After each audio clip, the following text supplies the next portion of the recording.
Hey, what's going on? How you doing?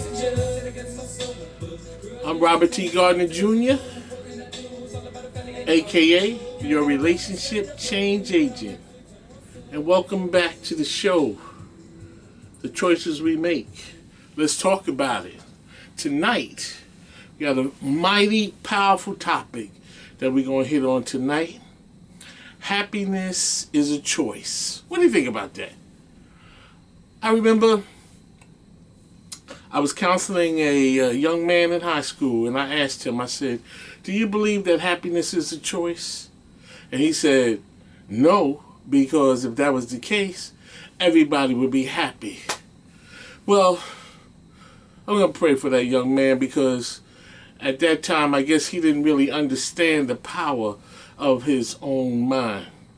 And so, before we get into the idea, the discussion of happiness is a choice, I'm going to tell you a little story about my life, and so that you can understand why I would find it necessary to choose happiness. First of all, going back to when I was a child, I was 9 years old at the time, and I grew up in New York City, in Harlem, USA, and I went outside to play one day, and I came home later that evening, and my mother was in a coma, and the next day she died. So 3 years later, my oldest sister, who was a part of the whole heroin epidemic at that time, now it's called opioids, and is a big concern, but back then it was just straight up heroin. My oldest sister overdosed on heroin at the age of 20, right next door at her best friend's house. So now, at that time, I was 12 years old. So by the time I was 12, my mother was dead, my sister was dead, and then 3 years later, I was diagnosed with type 1 diabetes, which means that I take insulin by injection with a syringe. And the crazy thing about that experience is, I'll never forget, I was in the hospital, and well, first of all, let me just say this, that when my family brought me to the hospital, I had experienced all of the symptoms of, catching diabetes, so to speak. I had lost 30 pounds. I was very thirsty. I was stealing beverages because I was running out of money. When I started the day, I had a couple of dollars to buy something to eat or drink. But at that time, I was so thirsty, the $2 or $3 that I had wouldn't hold me down. So I found myself, while I was at school, stealing and drinking milk. On my way home, stealing and drinking juices, sodas, anything I can get my hands on from the bodegas, because my mouth was, as I used to say, sidewalk dry. I mean, I was thirsty. And then after I drank everything I stole, or the Kool-Aid that I made at home, then I would urinate for about 5 minutes, because that's how much liquids I was taking in.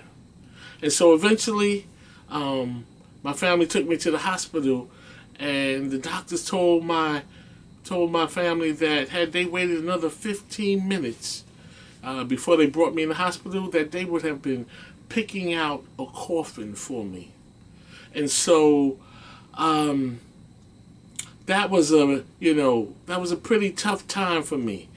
My mother dying when I was 9 years old, my sister overdosing on heroin when I was 12 years old, and then I was diagnosed with type 1 diabetes at 15 years old. And then one of the most devastating aspects of that experience is, I remember I was laying in the hospital in my hospital bed, and the nurse came in and she threw the insulin and the syringe on my bed, and I said, "What are you doing? This is your job." I'm thinking that while I'm in the hospital, that taking insulin was a medication that they were giving me while I was in the hospital. But after the nurse threw the insulin and the syringe on my bed, I said, "What are you doing? This is your job." She said, "Oh no, sugar. You have to learn how to do this when you get out of here so you can take care of yourself." I was like, "What do you mean? I'm going to have to take a needle for the rest of my life?" She said, "Yes, indeed." At that point, I was devastated. And I cried and I cried and I cried until I could not cry anymore. And then I started praying. And I thank God for a second chance at life. Because, as I said a few minutes ago, that the doctor said had my family waited another 15 minutes, they would have been picking out a coffin for me. So at this point, I'm understanding that I had a second chance at life. So I prayed, and after I finished crying, I thanked God for a second chance at life. And I had vowed that I would not let diabetes be the cause of my death. Because, see, diabetes could cause a slow and painful, suffering death if you do not manage your, what they call your blood sugars. You could have a leg or a toe amputated, your kidneys could fail you, or you could even go blind. And I was 15 at the time that I was diagnosed with diabetes. And at that time, I was developing my cool image. I was, one of the best dressed cats in high school. And being cool was very, very important at that time.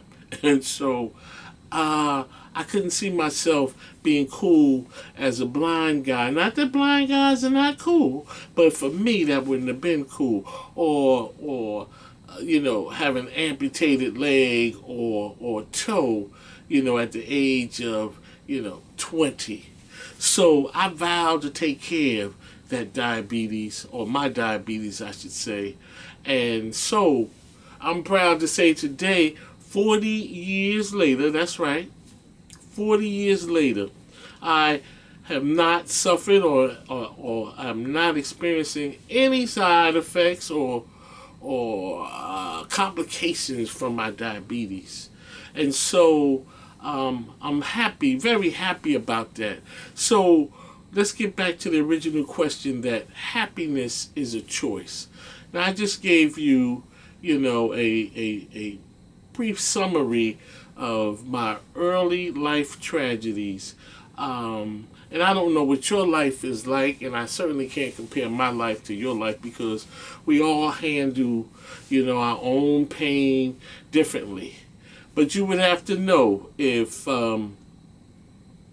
you can lend yourself to my experiences, that it would have to be a pretty devastating scenario to lose your mother at the age of 9 suddenly. My mother wasn't sick. And then my sister at 20 years old, she overdosed on heroin. And then at 15, I'm diagnosed with diabetes. And now I'm taking insulin by injection.